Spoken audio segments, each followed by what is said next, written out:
This tells me I'm live. I wanted to talk for a minute about something that's really important, and I'm putting it on a number of places because everybody that I know has this addiction. Not everybody, nearly everyone has this addiction to having. Sometimes it's things like having stuff. I want to have a new microphone, or I want to have a different cable for the studio. A lot of times the addiction is like having more money or having more cars or a better car or having nicer clothes or having a better body or having things. And we define things in terms of having it, even things like having better health or having an easier time getting through life or having, and we talk about having. And even today's Sunday as I make this, and I think about when we pray, even like I went to church today and it was a great meeting. The meeting was there was a missionary that returned from being on a mission, and she was a woman, and she talked about her experience, and it was really impressive. And I'll tell you why. The thing that was more impressive than the story she told about the spiritual experiences she had, the thing that was even more impressive than that was who she had become. Confident, capable, able to speak from the depth of her heart and from things that she knew and had experienced. And so that made me think about this distinction I want to talk about today. It wasn't because she had these experiences. She had become someone different.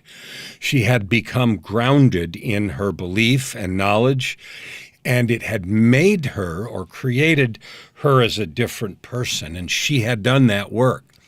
So in the world of online marketing and business, I'm a coach. Most of my clients have some kind of business. Many are trying to write a book, create a course, launch a coaching practice, fill a coaching practice. They're trying to do those things, and they think of it in terms of having more success, having more clients, having an easier time of finding or closing people or whatever it is, and miss the point. And I'm going to say it boldly and clearly, and you can be mad about it or you can agree. Having is the easy part. It took me a long time to figure this out. You can have anything you want to have. Having something is a matter of doing something that creates it. You might need to accumulate some money. You might need to accumulate some influence or connections.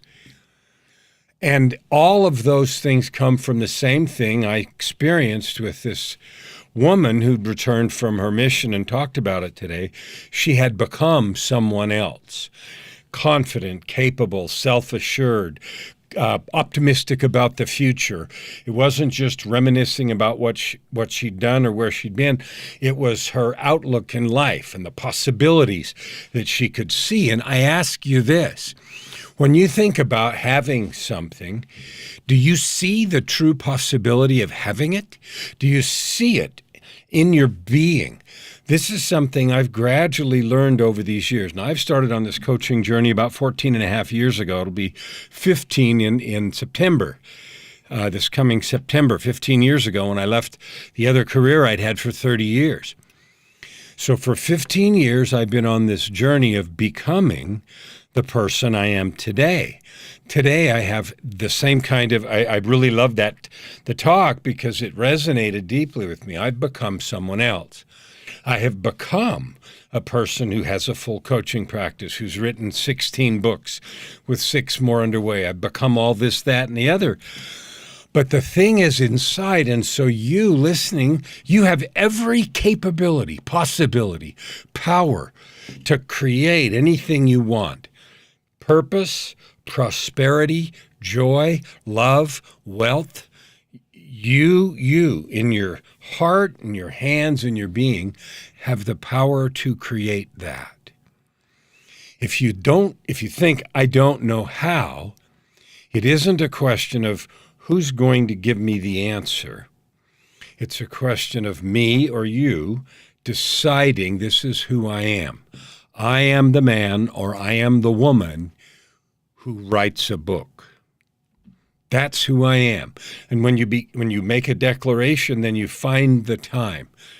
Steve Chandler, whose mastermind I was in for a long time, a number of years, used to say something, and I don't know if he created it or somebody else, but it was really good. And he said this. He said, he said, when the want to gets big enough, how-tos pop up everywhere. And that's a funny way of saying when you want something bad enough, you can figure out how to do it. And so often we say, well, I don't know how, as if that were a barrier. That may be true. But if you want something, or I want something bad enough, I can figure out how to do it. I can figure out who to ask, where to go, who to talk to, what the first tiny step is. And one of the sad things about how we've structured our society is this idea that everything's download and double click. I'm just going to jump on the internet and there it is. There's the answer. Click, and maybe we buy it. Maybe we get it for free on YouTube, and there's the answer. Well, there's a few things that are like that. I wanted to upgrade the BIOS in my computer once, and I looked on YouTube, and sure enough, there was a beautiful video just about the very motherboard that I had and how to upgrade the BIOS, and I was freaked out. I'm like, eureka! But I still had to do it. I had to watch it and be careful and do the right things, and those of you that mess around in the guts of a computer know that changing the BIOS can be risky and everything else.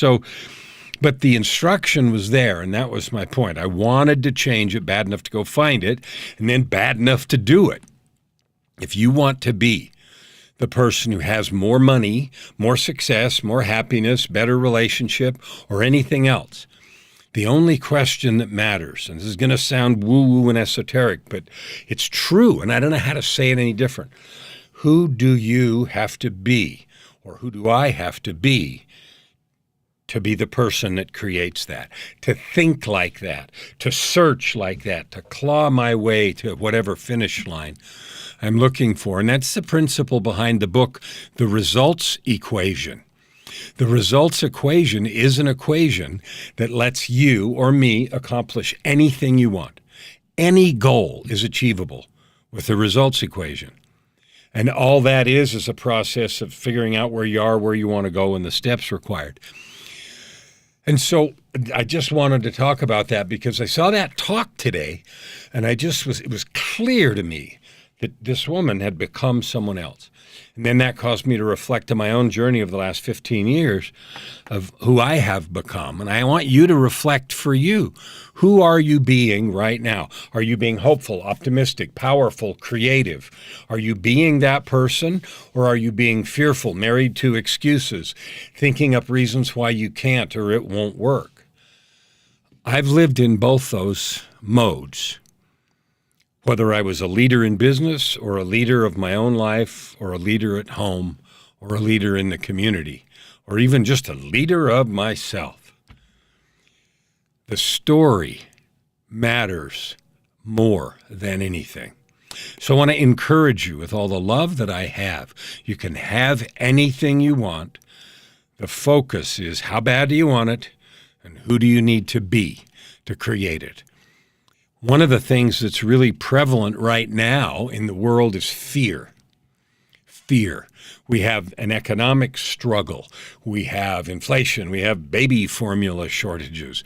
We have arguments about politics and vaccines and everything else. And we have a war going on that's terrifying and terrible, with people dying by the thousands and tens of thousands. And it breaks my heart. And those things bring us to a place of fear. What's going to happen? Oh no. Can I do this? Will I last? Will I make it? That fact about life has led me to create something that I created for myself, and I'm going to share it. It's called Live Without Fear. Because surprisingly, it is possible to live without fear. And I don't mean by ignoring everything that's going on around you. We can't do that. Or we can, but it doesn't help. So if you want that gift, there's a place you can go, livewithoutfear.ca. I'm in Canada, so livewithoutfear.ca. Take a look at that. See if that might help you, because fear is the enemy of creativity. It is the enemy of productivity. It is the enemy of love. It is the enemy of growth. Fear is a terrifying reality that need not control any of us. Love to you. I'll see you next time. And you know, I used to do these more often, and now I've taken a long break, and I'm coming back. So I'll see you tomorrow. It's Sunday night as I make this, and I don't know where you are or when you'll see it, but I'm going to put one up every day. Why? Because I want to encourage you. I want to let you feel the truth of who you really are and what you can create.